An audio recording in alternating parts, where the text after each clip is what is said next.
আপনার সন্তান ছোট কিংবা বড়, একটি মাত্র নাম আপনি পাঠ করুন, সন্তান সাথে সাথে বাধ্য হয়ে যাবে, আপনার সব কথা শুনবে। সন্তান অবাধ্য হওয়ার কারণে আপনি দুশ্চিন্তার মধ্যে পড়ে গিয়েছেন যে আমার সন্তান কেমন করে উচ্চ ডিগ্রি অর্জন করবে, সে তো লেখাপড়া ভালো করে করে না। আমার মনের তো অনেক আশা রয়েছে যে তাকে উচ্চ ডিগ্রি অর্জন করাবো, জজ, ব্যারিস্টার, ইঞ্জিনিয়ার, পাইলট বানাবো, কেমন করে আমার আশা পূরণ হবে। এভাবে আপনি দুশ্চিন্তার মধ্যে পড়ে যান। আরও বেশি দুশ্চিন্তার মধ্যে পড়ে যান যে একটিমাত্র সন্তান, তাকে বকা দিলে, তাকে যদি চাপ প্রয়োগ করা হয়, তাকে শাসন করা হলে দেখা যায় বাড়ির থেকে চলে যায়, রাগ করে চলে যায়, আরো বেশি অশান্তির মধ্যে আপনি পড়ে যান। এই জন্য কিছু বলতেও পারছেন না, করতেও পারছেন না। একটি কাজ করুন, আপনি অভিভাবক, আমল করুন। বলতে পারেন হুজুর আমল করতে পারবো, অবশ্যই আপনি করতে পারবেন। আপনি করে দেখুন না কি হয়, একেবারে সাকসেসফুল হয়ে যাবেন আপনি। দুশ্চিন্তা, পেরেশানি, হতাশা দূর হয়ে যাবে। সাথে সাথে আপনার সন্তান বাধ্য হবে, মন গলে যাবে, নরম হয়ে যাবে, বিনয়ের সাথে কথা বলবে, আপনার মনটা একেবারে জুড়িয়ে যাবে। তার কারণ পিতামাতার দোয়া সন্তানের জন্য 100% কার্যকারী। সন্তানের জন্য পিতামাতা যখন দোয়া করে, রব্বি কারীম সাথে সাথে কবুল করে নেন। তো আপনি অভিভাবক, আপনি পিতা, আপনি মাতা, আপনি আমলটি করুন। প্রিয় ভাই, অনেক অর্থ সম্পদ খরচ করেছেন ইতিপূর্বে, হয়তো কাজ হয়নি। আপনি এখন টাকা পয়সা খরচ করা ছাড়া আমলটি করে দেখুন। তবে একটু সময় আপনাকে ব্যয় করতে হবে, একটু ধৈর্য ধারণ করে, মনকে স্থির করে যদি আমলটি করতে পারেন, তাহলে কাজ হয়ে যাবে ইনশাআল্লাহ। প্রিয় ভাই বোনেরা, আপনার দরদ মাখা কণ্ঠে, দরদ মাখা অন্তর নিয়ে, হৃদয় নিয়ে, দিল নিয়ে, ব্যথিত মন নিয়ে রব্বি কারীমের দরবারে যখন আমল করবেন, এরপরে যখন দুহাত উত্তোলন করে বলবেন, তখন দেখবেন কাজ হয়ে যাবে। আপনার সন্তানের মন রব্বি কারীম গলিয়ে দিবেন, নরম করে দিবেন। আপনি কল্পনাও করতে পারবেন না যে আরো আগেই তো আমলগুলো করা উচিত ছিল, কেন করতে পারিনি। আপনি আরো বেশি হতাশাগ্রস্ত, আপনি একবার আফসোস করতে থাকবেন। কোনো সমস্যা নেই, এখন পেয়ে গেছেন, আমলটি করুন, একবার করে দেখুন না কি হয়। তবে পরিপূর্ণ বিশ্বাস নিয়ে আপনাকে আমলটি করতে হবে।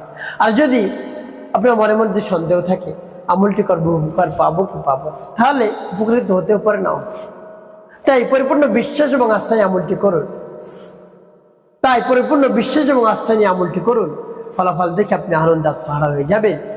তো আমলটি কখন, কিভাবে করবেন, কোন নিয়মে করবেন, আমলটি করে কিভাবে উপকৃত হবেন আমি বলে দিচ্ছি। প্রিয় ভাই বোনেরা, শুরুতেই আপনাকে উত্তম রূপে পবিত্রতা অর্জন করতে হবে। আর যে কোনো সময় আমলটি করা যাবে, নামাজের পরে বা তাহাজ্জুদের সময় করলে আরো বেশি উত্তম। তো উত্তম রূপে পবিত্রতা অর্জন করে, উত্তম পোশাক পরিধান করে, নির্জন একটি জায়গায় আপনি বসে সর্বপ্রথম রব্বি কারীমের দরবারে আপনি ক্ষমা প্রার্থনা করবেন। আল্লাহ, আমার জীবনের সমুদায় গুনাহ খাতাগুলো মাফ করে দিয়ে আমার অন্তরকে পাক পবিত্র বানিয়ে দিন, আমার জীবনকে সুখময় শান্তিপূর্ণ করে দিন। এভাবে আল্লাহ রাব্বুল আলামিনকে বলবেন। এরপর 3 বার দুরূদ শরীফ সাল্লাল্লাহু আলাইহি ওয়াসাল্লাম, সাল্লাল্লাহু আলাইহি ওয়াসাল্লাম, সাল্লাল্লাহু আলাইহি ওয়াসাল্লাম ইস্তিগফার এবং দুরূদ শরীফ যখন পাঠ করা হয়ে যাবে, এরপরে আপনি কি করবেন, এরপরে আপনি সেই নামটি পাঠ করবেন। প্রিয় ভাই বোন, আল্লাহ রাব্বুল আলামিন এত খুশি হয়ে যান, তার নাম ডাকলে, তাকে স্মরণ করলে, তার নামের জিকির করলে অত্যন্ত খুশি হয়ে যান। আপনি দেখুন, দুনিয়াতে যদি আপনি একজন পিতা হয়ে থাকেন, মাতা হয়ে থাকেন, আপনি যে কোনো একজন অভিভাবক হয়ে থাকেন, আপনাকে যদি সম্বোধন করে ডাকা হয় বাবা, মা, এভাবে আরো যত কিছু রয়েছে আত্মীয় স্বজন ডাকা হয়, তখন আপনার মনটা জুড়িয়ে যায়, একেবারে ভরে যায় আনন্দে। তাই আল্লাহ রাব্বুল আলামিনকেও যখন বান্দা ডাক দেয়, তখন আল্লাহ রাব্বুল আলামিন অত্যন্ত খুশি হয়ে যান। আল্লাহ রাব্বুল আলামিন বলেন, বান্দা আমাকে ডাকো, আমি ডাকের উত্তর দেই। উদউনি আস্তাজিব লাকুম, তুমি আমাকে ডাক দিলে সাথে সাথে আমি উত্তর দেই, কাল বিলম্ব করি না। তুমি একবার ডাকলে আমি আল্লাহ তোমাকে 10 বার ডাকি, সুবহানাল্লাহ বিহামদি। তাই আল্লাহ রাব্বুল আলামিনের নামের এই তাসবিহটি, এই জিকিরটি আপনি আদায় করুন, দেখবেন কাজ হয়ে যাবে। আপনার মনের আশা, আকাঙ্ক্ষা, বাসনা, কামনা রব্বি কারীম পূরণ করে দিবেন। প্রিয় ভাই বোনেরা, তাই ইস্তিগফার এবং দুরূদ শরীফ যখন পাঠ করা হয়ে যাবে, এরপরে নামটি পাঠ করবেন। নামটি পাঠ করার পূর্বে আল্লাহ রাব্বুল আলামিনকে বলবেন, আল্লাহ, আমার আমলকে, আমার সময়কে আপনি কবুল করুন।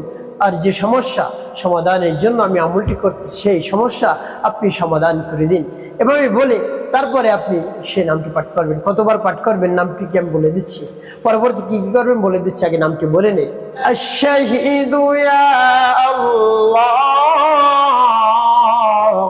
আশ-শাহীদু ইয়া আল্লাহ, আশ-শাহীদু ইয়া আল্লাহ, আশ-শাহীদু ইয়া আল্লাহ। এভাবে আপনি পাঠ করবেন। এভাবে যখন পাঠ করা হয়ে যাবে এরপরে একটু ফুদেন, তারপর আপনি আবারও পাঠ করবেন আশ-শাহীদু ইয়া আল্লাহ, আশ-শাহীদু ইয়া আল্লাহ, আশ-শাহীদু ইয়া আল্লাহ, আশ-শাহীদু ইয়া আল্লাহ। পাঠ করছেন, তারপর আপনি মনে দরজা আবার পাঠ করবেন আশ-শাহীদু ইয়া আল্লাহ, আশ-শাহীদু ইয়া আল্লাহ, আশ-শাহীদু ইয়া আল্লাহ, আশ-শাহীদু ইয়া আল্লাহ। প্রিয় ভাই, কতবার ঘুরে ঘুরে 300 বার পাঠ করবেন। এখন বলতে পারেন যে 300 বার পাঠ করতে অনেক সময় লাগে। বেশি সময় আপনার লাগবে না। হ্যাঁ, আপনি 15 মিনিট সময় আপনি আকসার তাসবিহ হাতে নেবেন, এরপর পাঠ করবেন আশ-শাহীদু ইয়া আল্লাহ, আশ-শাহীদু ইয়া আল্লাহ, আশ-শাহীদু ইয়া আল্লাহ। এবং যখন পাঠ করে হয়ে যাবে এরপর পাঠ করবেন ইয়া যাল জালালি ওয়াল ইকরাম, ইয়া যাল জালালি ওয়াল ইকরাম,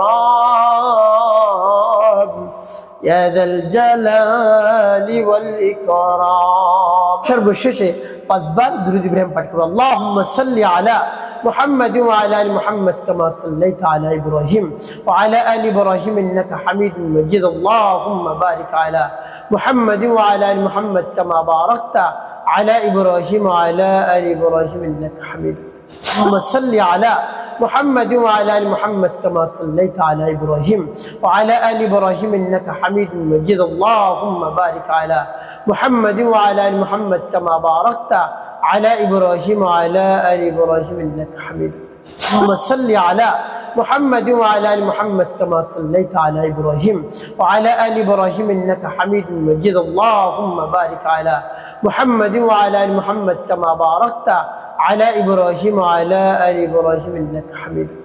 اللهم صل على محمد وعلى ال محمد كما صليت على ابراهيم وعلى ال ابراهيم انك حميد مجيد. اللهم بارك على محمد وعلى ال محمد كما باركت على ابراهيم وعلى ال ابراهيم انك حميد مجيد.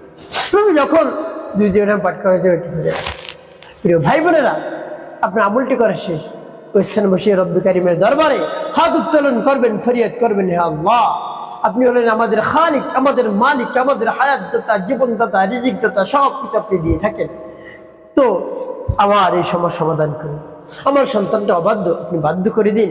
আমার সব কথা জেনে সে শুনে স্কুলে ঠিক মতো যায়, মাদ্রাসায় ঠিক মতো যায়, নামাজ আদায় করতে ঠিক মতো যায়, কোরআন তেলাওয়াত করতে ঠিক মতো যায়, সব ভালো কাজ যেন সে করে। এভাবে আল্লাহ রাব্বুল আলামিনের কাছে মন খুলে প্রাণ ভরে বিশ্বাস নিয়ে বলবেন, কাজ হয়ে যাবে ইনশাআল্লাহ। প্রিয় ভাই বোনেরা, একটি কাজ করবেন, নামাজ আদায় করবেন।